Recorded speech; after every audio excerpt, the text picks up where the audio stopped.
Let's bring in our panel now. Sky News contributor Joe Hildebrand and columnist Justin Smith in Melbourne. Hi to both of you. Good evening. Great to be Thanks here. for joining me.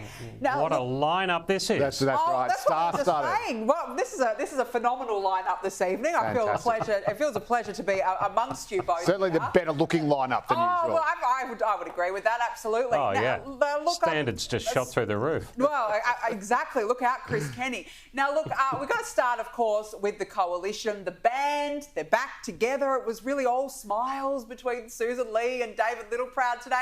I've got to say, Joe, they were admiring each other. They were both really flooding each other with a lot of compliments. But what do you make of the shadow ministry? We've got the biggest losers, Jane Hume, Sarah Henderson, Jacinta Price as well. But you've also got Barnaby, Joyce, Michael McCormack, no roles for them there.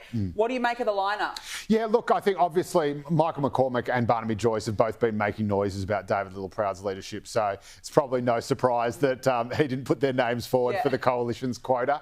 I think probably a mistake to have Jacinta Price, I would say anywhere but Indigenous affairs. I think she's such a strong communicator in that portfolio. I agree. And she's one of the people who, this is something that's usually sort of the domain of the left, and she is someone who is 100% authentic, who can skewer it without the slightest hint of or whiff of kind of racism or paternalism or whatever. So that's a powerful weapon that the coalition has and hasn't often had throughout history, and they're just not deploying her where she needs to be. I thought putting her in charge of, the government, the weird Doge role was a mistake as well. So I think that's a bit of a mistake. I think Jane Hume a bit rough as well. I know she had a pretty bad campaign. Work from home policy. The work from home policy obviously was a debacle, but she is a very senior figure in the coalition. She's got a lot of experience.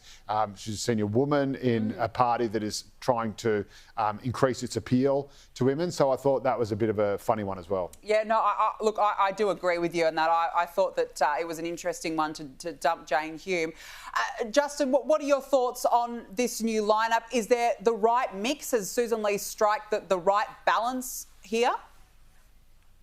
Yeah, well, I mean, look, there's winners and losers. We always talk about the winners and losers in this, but I would think after the campaign that both the Nationals and Liberals have had and the result they got on election night, I'd say any of them are probably happy to have any gig in any way, shape or form at the moment, and will probably just...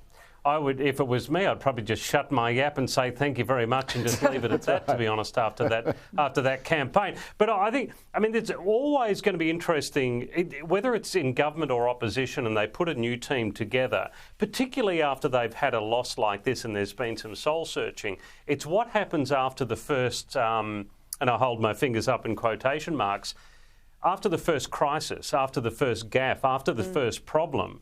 What happens after that? Who are the old enemies like the Barnaby Joyces, for example, that are sticking their head up and destabilising? I'm not saying it's going to be him that will do it, but you know what I mean. When that first trouble comes along, that's where you really see how the new team goes, I think. Absolutely. Look, they need to come together. We need an effective opposition. So, given the benefit of the doubt, hopefully that this the brief divorce means they're actually back together. It's very married at first sight. I think that is the very definition of optimism, Danica. That is beautiful. I'm going to pocket that Pollyanna thought and just keep it in my heart. Well, there's no place like home. I reckon they'll be lucky to make it to the next financial year. I know. But anyway, one can dream, Joe. All right, let's keep the romance alive here, for goodness sake.